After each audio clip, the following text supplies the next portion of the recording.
the term leadership presence. What does it actually mean? Leadership presence is when other people feel more empowered, feel safe to speak up, safe to share their ideas, and they have a safe space to kind of be in their full potential. How can somebody build influence? Knowing what you are bringing to the table and having confidence in that. When it comes to leadership presence for women, it's quite tricky. There's actually lots of tools out there. There's actually phrases that you can use that make you come across as assertive without aggression. And I think it goes back to kind of understanding what strengths am I bringing to the table, and also what boundaries am I going to be comfortable within. And when somebody crosses your boundaries, how do you deal with that?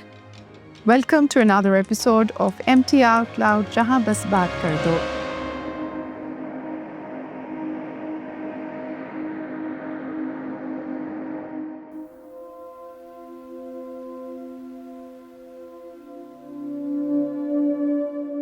Today's episode is a sequel to a previous one that we spoke about meaningful purpose in your career and forming a legacy. That's the conversation about your leadership presence. How to build that quality, magnetic quality that can attract people and make you a better leader as well as an influencer. For that, we have requested Naveen Balkhi again, who is a US certified Korn Ferry PTI executive coach, an expert on corporate change management and executive development. She's been a Wall Street investment banker, worked in 17 countries, and her career spans over 25 years. Welcome, Naveen. It's a pleasure being here, Aliya. I'm going to start with the definition of the term leadership presence. What does it actually mean? And please tell us practically what does it entail? I think leadership presence is how you make people feel when you are around them. And it's helpful to me to think about it more as a place. So this is a place where people feel safe to speak up, safe to share their ideas. They feel empowered. So leadership presence is when other people feel more empowered and they have a safe space to kind of be in their full potential. So this is how I would. Practically, kya hoga? It's not like when you have to make noise to be noticed, but it's the respect that people feel towards you and that your words and your actions carry weight. So how can somebody build influence, even if they don't have a very big title or position, in terms of building that leadership presence? So I think it's good to talk about the word influence in relation to leadership presence. And influence, I think, apne definition ka pucha, so I'll share a little bit about influence as well. There's many different ways to look at influence. And I think one of the grounding factors is that people don't feel pushed or pulled into doing something. It's like unke andar se ek chaah hoti hai. They are motivated to accept the idea that you're or to listen to the presentation that you're meeting carefully. Or if you're in a classroom or in a boardroom, like how do you have people give weight without feeling pressure? So I think that's one good way to think about influence is when inside people feel more inclined, they're leaning in towards you. So I would say that's how I think about influence. So when you think about influence of somebody who's junior in their career or influence of somebody who doesn't have a title, it's a great question. Kis tarah, how should we do that? And I would say one, knowing what you are bringing to the table and having confidence in that. So for example, if I'm in finance, I know that I have a good understanding of the bottom line of the company. I know how the economy is going to affect my company.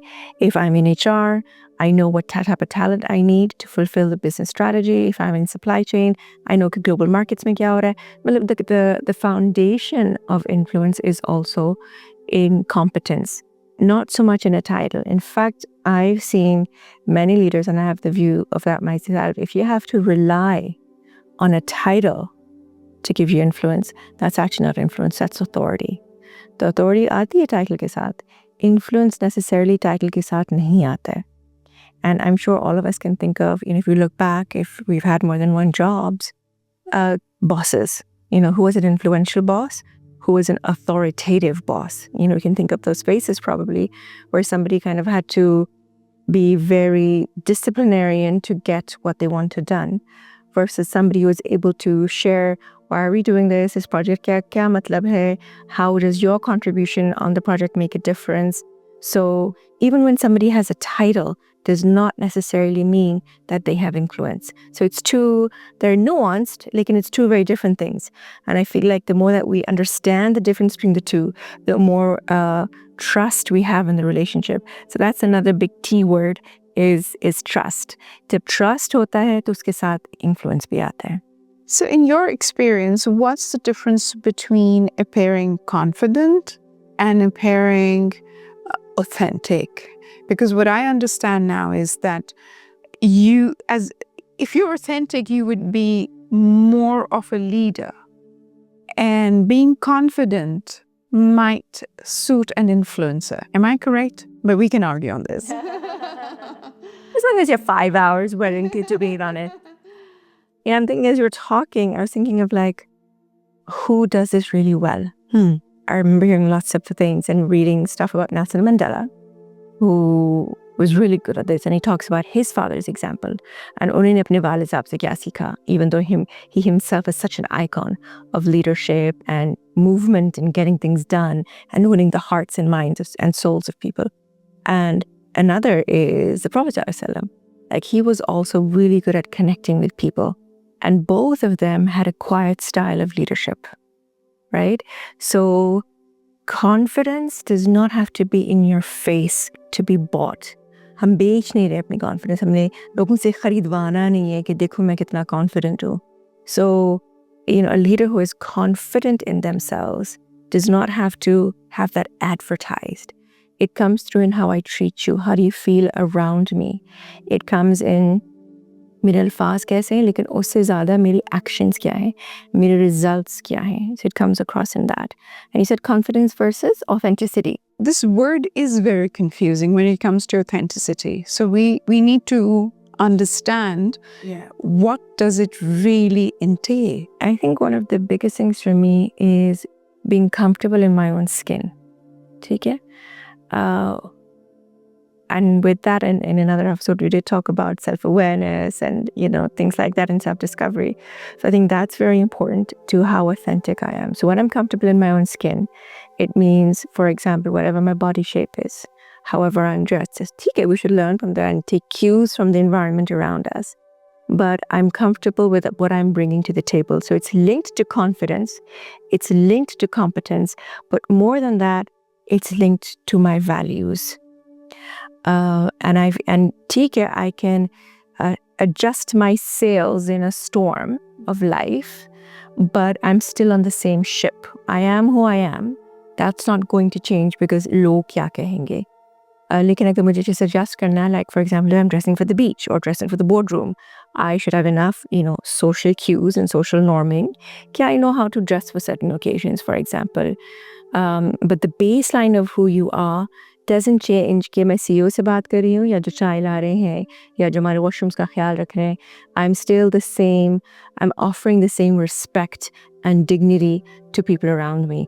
I think that is what people then label in their own words as the basis of authenticity. So a lot of young professionals struggle to be heard. I mean, what is it that the organization can do to empower them? There's this, thank you. This is a great clip and I wish I could describe it better. बहुत पुराना एक ad था, FedEx, the courier company. And there's a meeting. There's a boss who's clearly sitting at the head of the table, suited, tie, everything, good looking. And then there's a group of employees who are a little bit less well-dressed. And the boss said, look, we have to save costs. How do we do it? And there's this guy who's like a little bit scruffy. He's like, well, I think we should, use FedEx to save money.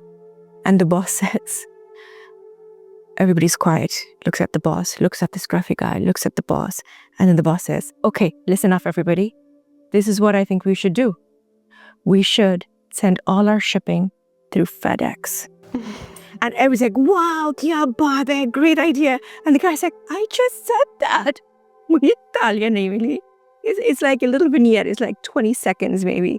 But it really goes to show how you can carry yourself with a little bit more confidence, remaining authentic, so that people give weight. So your question to youth are people who are new in an organization. So there's a role that they have to play, that the individuals have to play, to make sure that they're using whatever power that's coming to them properly. And like you said, what do organizations need to do?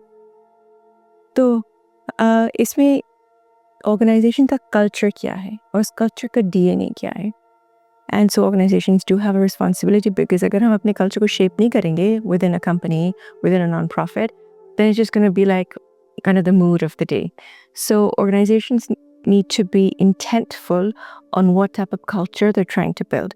Because there are some cultures which promote empowering all the way down through the value chain, and there are some cultures that don't. So which company do you want to be, and how do you do it? So some ways that, organizations around the world and in Pakistan are employing to empower employees is ideas. There's a way to generate ideas and give weight to the ideas without the name and the title behind it. So it doesn't matter कि एक 20 साल का लड़का लड़की कर रही है या एक, the vice president of a big unit. So the anonymity of idea generation and the acceptance on the basis of value, not on the basis of who said it. Another is actual small moves to empower.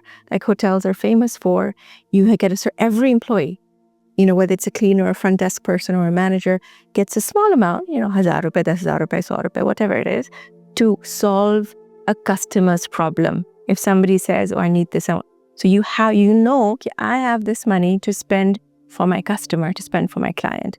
So there's different ways of doing that. Other companies have employed a decision matrix. छोटा सा table बना लेते हैं कि हमारे department में ये चीज़ें होती हैं, and then who's actually going to decide? Is it all of us? Is it the boss? Is it two nominated people? So things become very clear. So decision making कैसे होती है?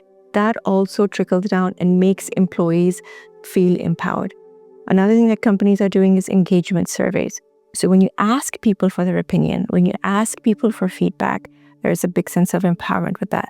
The silver lining to that, or like the double edge to that sword, is कि फिर आपने इस feedback आपको ठीक-ठाक चीज़ें करनी होती है. You can't just ask people for feedback and then put it on a shelf to collect dust. So you have to do something with that feedback. And actually, long answer, but one more way to make people feel empowered is to also offer feedback. And again, there's an interesting gender angle on this, which I said in a few places, and it's sparked a hot debate between the men and women in the room, is the way that managers, the way that bosses give feedback, and this is research-based, men get different feedback from the boss and women get a different type of feedback. Men's feedback will be much more kind of in your face. It'll be harsher maybe, but it'll be practical. Women get the softer. They won't have that practical edge to it because they feel like, oh, what if the woman breaks down in my office, or whatever the reason is. But time and time again, they've done like linear studies of 20 years and 15 years, and they've seen that men are getting much more actionable, practical feedback compared to women. But in general, my point was, good feedback also empowers a person to improve themselves and have more influence over their own destiny, over their own journey. If we talk about leadership, refining your leadership skills and becoming more authentic as a leader and an influencer at the same time. So, these are all good things. So if you have all these qualities built into one, it would really, make the organization stand out. So what could be some small steps that a person could take to become an authentic leader? When you were asking question, I was thinking about habits and habit formation, because wo jo katra collects in the buckets, right? So there's one amazing book. It's an older book, but it's like a classic in the field, is Atomic Habits.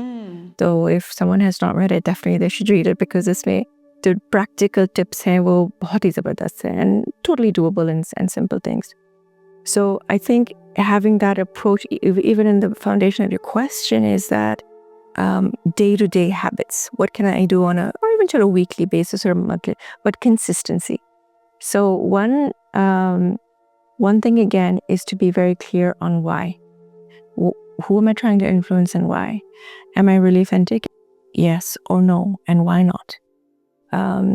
So again, it goes back to knowing myself a little bit more, and then doing a bit of a self-analysis in which meetings, if it's a workplace, or in which classes, if you're in university, you're doing a bachelor's, master's, PhD, like where am I coming across that people sun rahe meri baat? Right? And we can all feel when my words are landing with some awe and respect, and where I'm like fumbling a little bit. हमें पता चल जाता है. Not really. I mean, if somebody is a very egoistical person, This is also they think their opinion is always right and nobody wants to hear them out. Anyway. Well, then that's point number one, then is self-awareness. Like, how am I landing with people or not landing with people? Yes. And being self-aware. And not self-deception. Bilkul. So then, if that's the case, and if this person should solicit feedback, like, must say, कि मेरा ego ज़रा ज़्यादा है, तो वैसे तब भी solicit नहीं करना चाहती. या अगर किसी ने फीडबैक दे भी दी जो कि ऑर्गेनाइजेशंस का अच्छा खासा प्रॉब्लम है आजकल, तो वो like आपको क्या पता, like I'm doing so good in ABC XYZ, like I don't need to change, right? Because so a lot depends on what type of behaviors we're rewarding, especially in organizations. हम किस चीज़ को incentivize कर रहे हैं, वही चीज़ पर दिखाई देगी ना. And that's why it's very important, like we talked about culture of the company, it's very important कि आप culture क्या build करना चाह रहे हैं, तो उसके basis पे. So one thing is then, we talked about day-to-day steps is give feedback and receive feedback. Do that consistently because we all have blind spots. So when somebody can show us that mirror, oh, look, you have spinach in your teeth. I don't want to go into a boardroom with spinach in my teeth. So, and I'm using that as an example, but people who can show you the mirror and tell you this is what you need to do a little bit differently when you're in a meeting. This is what you need to do differently when you're preparing a report. This is what you need to do differently when you're building relationships with a new boss. आपका 30, 60, 90-day plan kya hai? Suppose you got a promotion or you've been staffed on a new project. What are you going to do in the first 30, 60, and 90 days? Write it out. Writing is very powerful. अब आप चाहें stylus से अपने device पे कर रहे हैं या piece of paper कर रहे हैं, लेकिन लिखें ज़रूर. And then have an ally, have a buddy, have your board of directors, personal board of directors, इनके साथ आप share कर सकें. Because once you have like an accomplice to your written goals, we hold ourselves more accountable to that. It somehow becomes more real. And again, research shows that goals that are written, I think it's some crazy number like 60 or 70% more likelihood of success of achieving that goal just by the very fact of writing it down and sharing it with even one other person. Somehow it becomes much more real. And would that person be an AI tool? I mean, there's many uses for AI. A lot of people start to chat about themselves and their professional goals. Yes. And in fact, there are several videos some used to tell me about, like on Insta and other social media, and they've actually given you prompts where they ask these questions of AI, and then AI will do like a self-analysis of you and your strengths and your development areas and your goal and your vision in life and all of that. So, I mean, why not? Why not do a blended approach? Ask AI and ask a human as well from different parts of your life. When it comes to leadership presence for women, it's quite tricky because a lot of times many things are very tricky for women. But a lot of times when they're trying to be assertive, they might come across as really harsh bosses or a bit too aggressive. What do you have to say about that? Yeah, I think how people view male leaders versus female leaders, there's definitely a difference. And the leeway that we give to a male boss versus a female boss is quite different. और सिर्फ पाकिस्तान की बात नहीं है. This is, all over the world. Absolutely. I personally have worked in 17 countries और हर जगह में देखा कि फर्क है. It might be different flavor, लेकिन there is a difference. How does one come across with assertion without aggression? There's actually lots of tools out there. There's actually phrases that you can use that make you come across as assertive without aggression. And I think it goes back to kind of understanding what strengths am I bringing to the table, and also what boundaries am I going to be comfortable within, and which boundaries I want somebody to stay outside of. And when somebody crosses your boundaries, how do you deal with that? Another thing is physically, how much space are we taking up in a meeting room or an office? Many times I'll observe, and again, there's research on it as well, that when you walk into a boardroom or a meeting room, log baithe, and there's chairs around the table, and then there's another circle of chairs if it's a bigger meeting, right? So oftentimes women, even if there's chairs at the table, they will choose to sit behind, not in the first row, but in the second row. Or jagah bahut hai, but they'll squash all their stuff, put it under the table, put it under the chair. So, take up the space you need to. Don't be insensitive to others, but take up the space that you need to. Don't pause or hesitate to say what you need to say, because everybody has good ideas. Say your good idea. And with respect, draw the line. So just how we want to be treated with respect and dignity, if our boundaries are crossed, because they often are. How do you deal with that in moments of conflict? Do we spiral? Is there too much emotion? Do we forget to pause and process before responding to something? It's perfectly okay to say, I will respond to this. I feel disrespected, or I don't agree with this, but I need some time. Can we meet after lunch? Can we dial back into the Zoom call in 10 minutes? Like, it's okay to ask for some time, because then we might be at our best selves and optimize a response versus jaldi mein ya us heat mein aisi kuch cheezein keh di, which just sub-optimizes our position. And what we also should realize is that people have perceptions. And so what might be perfectly okay for a man to say or do, the reality is many times the very same tone, wahi same alfaz, kisi aur ke saath, ek khatoon ke saath bhi will be less open to accepting it from a woman versus from a man. And years ago, I was heading a finance department of a big company. And I was much younger than anyone else in the team. I was the head of the department. And it was 99% men who are at least 15 to 20 years older than me. So as you can imagine, it was hard to build a connection, not just as a human being, but also as the leader of the department. And they didn't, and I had recently moved back to Pakistan, and trust factor bhi nahi tha, credibility factor bhi nahi tha. And then so what I did, this is my example, is I wove into our conversations कि मेरा experience क्या है. And I don't know anybody at the top कि मुझे job उसकी वजह से मिली. I was interviewed, I was hired because of my competency. So without sounding like मैं उनके ऊपर से आ रही हूँ, just wove in examples कि जब मैंने इस फलां deal पे काम किया था, इस फलां merger पे काम किया, उस acquisition पे काम किया, जब हमने report के लिए फलां चीज़ करनी पड़ी. This is what we learned, this is how we did it. So I wove in examples of how I dealt with technical challenges of my field so that people could begin to build that trust and credibility. So that was kind of on the technical functional side. And then on the social side, we had a cafeteria where everybody used to sit for lunch. And after the first few days, I was like, ये तो मेरे साथ नहीं बैठेंगे. फिर जहाँ वो बैठे थे, तो फिर मैं जाके वहाँ बैठ जाती थी उस टेबल पे. पहले तो वो बहुत uncomfortable होते थे. Or so I thought. Maybe that was my perception. But then, within a few weeks, hasi mazaq bhi ho rahi thi, and, so built on the functional level, but also built on the social/human level.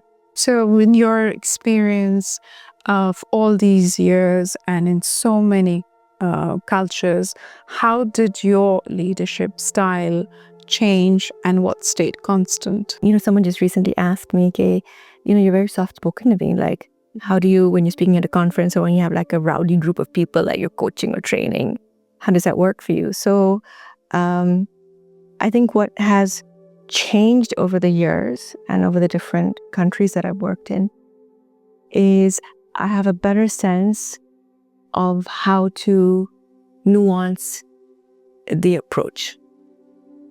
For example, Pakistan, India, this part of the world, people are very comfortable sitting very close to each other.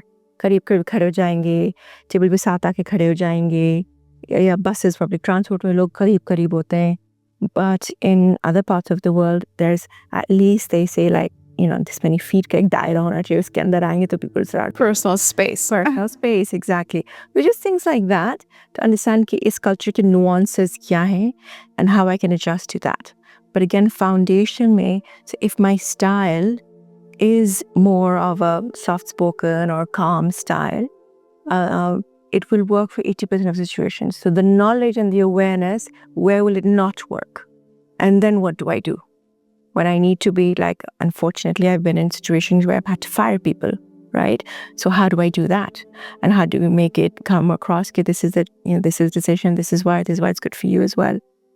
Though, although in the moment nobody ever believes that. But anyway, so understanding in which situations I need to adjust my style a little bit without losing the sense and my identity of who I am. So that's one in terms of my volume. Like if I'm in a big room of like 1,000 people at a conference, how does my persona need to adjust a little bit? If I'm in a boardroom of 5 people, how does my persona need to switch a little bit? But the common elements are, the dignity and the respect. And also, I'm sure you've heard that too, okay, years later, people will not remember the stats you told them. Ki aapki sales kitni hui, profit kitna hua, loss kitna hua. They will not remember the places and the figures, but they will remember how you made them feel. उनको बातें नहीं याद होंगी, लेकिन उनको वो feeling, वो कैफियत याद होगी on how you made them feel. So I think that over the years is something that I try to really keep in mind. Okay, because my background is investment banking. I worked on Wall Street. So I was so trained कि numbers. Even घर की कोई grocery की list है वो भी मैं Excel में बनाती हूँ. कुछ भी होता है वो मैं Excel में बनाती हूँ. अभी तक? And I say, हाँ, इसका भी बना लो Excel spreadsheet. ये भी कर लो Excel में. So that's still very much a thing. But so I was very much leaning towards that side. So for me, that was part of my personal journey over the years and over the different geographies. Okay, how do I connect to the more human side of things? Because the first job really shapes who you are. And that was a very, very intense job. Like back in the heydays of the 90s, investment banking was a thing. So that really shaped who I was professionally. So I had to kind of course correct a little bit over the years. To sum it up, I will say, what are 3 key words that we must keep in mind when it comes to the DNA of an influential leader? Top one. I would say trust should definitely be one of the 3. You can't influence someone if they don't trust you, if you haven't put in the effort to be trustable. Like I can't say every day I'm going to meet you at 8 a.m. and I never do. My influence वैसे आपके साथ weak हो जाएगी. So I would say number 1, trust. Number 2, I would say there is a component of competence. Chahe I'm trying to influence you on what recipe to use for your biryani or a greenfield brownfield project of $300 million. There has to be a competency of the topic that I'm trying to influence you on. Or even it's where should our friends go for dinner tonight, right? So jo bhi topic hai, am I a foodie? Do I know all the restaurants in town? And do I know some chefs somewhere? Like, what's my competency in that subject? So I would say that would be another in terms of so trust, competency, a safe space. It's not so much about me, it's about you and what I really care about you. Now, it doesn't mean that I have to be, passionate about 1 million people. But when I'm in a space with somebody, do I really care about what they think? Do I really care about what they feel? So again, thinking about me not as a person, but how do people view me as a place? Is this a safe place where I can be heard, where I can be seen, and where my opinion counts? So if somebody feels that way around me, then I know I'm on the right track to being an influential leader. So as a close, I would say that if we were to say this in one word, leadership presence is not something that you inherit, but you cultivate. Yes, you can curate it, cultivate it, grow it, evolve it. It's alive. And it needs constant attention to thrive. Thank you so much for being here and again sharing your insights. Thanks for some great questions and great dialogue. Key takeaway would be that a leader isn't somebody with titles or positions. It's the power within to influence and make others feel more comfortable. If you liked today's episode, like, share, and subscribe. Until then, stay tuned and be curious.